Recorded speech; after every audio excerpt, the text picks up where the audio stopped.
न मोदी न शाह, नड्डा ने किया राजनाथ सिंह को फोन और फाइनल हो गया राजस्थान के सीएम का नाम। सरपंच का चुनाव हारने वाले भजन लाल कैसे बने सीएम, सुनिए ब्राह्मण चढ़े पर बीजेपी ने क्यों लगाया दांव। दिया कुमारी को मिल गई बड़ी कुर्सी, 2 डिप्टी सीएम बनाने के पीछे राजस्थान में क्या है रणनीति, जानिए। 9 दिनों के सस्पेंस के बाद बीजेपी ने राजस्थान के नए सीएम के नाम का ऐलान कर दिया है। साथ ही 2 डिप्टी सीएम भी बनाए गए हैं, लेकिन इनके नाम का ऐलान कैसे, एक फोन कॉल से हुआ है। जयपुर की मीटिंग में कैसे वसुंधरा राजे सिंधिया के हाथ में पर्ची पकड़ाई गई और कैसे उन्हें ही खुद की दावेदारी छोड़कर दूसरे का नाम प्रस्तावित करने के लिए मनाया गया। यह किस्सा बड़ा दिलचस्प है। पहले वो किस्सा सुनिए, फिर बताते हैं कि बीजेपी ने ब्राह्मण चेहरे पर दांव क्यों लगाया है। राजस्थान के जयपुर शहर में 12 दिसंबर को सुबह से ही गहमा गहमी का माहौल था।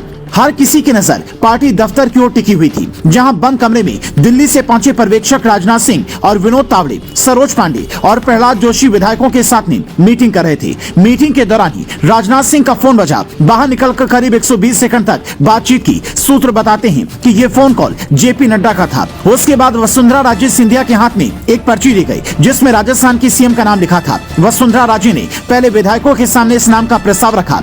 उसके बाद मीडिया में यह ऐलान हुआ कि राजस्थान के नए सीएम भजन लाल शर्मा होंगे। हालांकि वसुंधरा ने यह काम भारी मन से किया है, क्योंकि इससे पहले ऐसी खबरें थी कि वो हाईकमान से 1 साल के लिए सीएम पद की मांग कर रही थी, ताकि किसी भी तरह से दिया कुमारी या फिर बालकनाथ सीएम ना बने। दिया कुमारी अगर सीएम बनती तो प्रदेश में उनका सियासी करियर लगभग समाप्त हो जाता, क्योंकि दिया कुमारी भी राजघराने से आती हैं। इसीलिए हाईकमान ने बड़ी सोच समझकर इस बार दिमाग लगाया और वसुंधरा के मुंह से ही प्रदेश के नए सीएम के नाम का ऐलान कर दिया, ताकि वसुंधरा के समर्थकों में नाराजगी न रहे।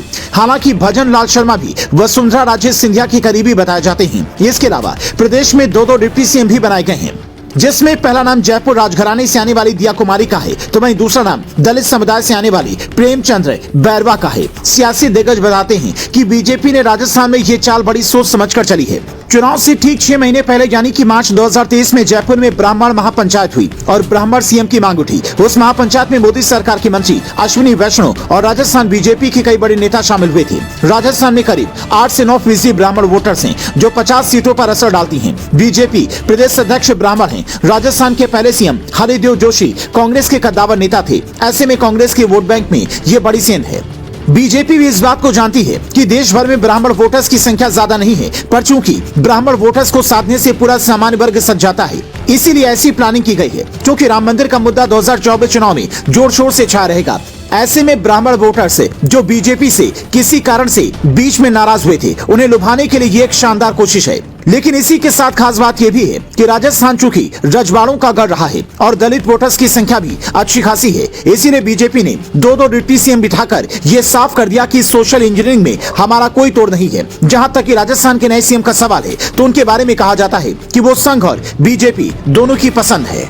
जयपुर की सांगानेर सीट से जीत कर आए भजन लाल शर्मा पहली बार विधायक बने हैं। इससे पहले उन्होंने सरपंच का चुनाव लड़ा, हार गए। निर्दलीय विधायक लड़ी, वो भी हार गए थे। राजस्थान यूनिवर्सिटी से पोस्ट ग्रेजुएट भजन लाल शर्मा का ट्रांसपोर्ट का कारोबार है। ये करोड़पति सीएम हैं। चुनाव के दौरान कांग्रेस ने इनके ऊपर बाहरी होने का भी आरोप लगाया था, पर भरतपुर के अटारी गाँव से आने वाले भजन लाल शर्मा ने जयपुर की सीट पर चुनाव लड़कर न सिर्फ कांग्रेस को शिकस्त दी, बल्कि उससे सत्ता से बाहर कर खुद सीएम भी बन गए।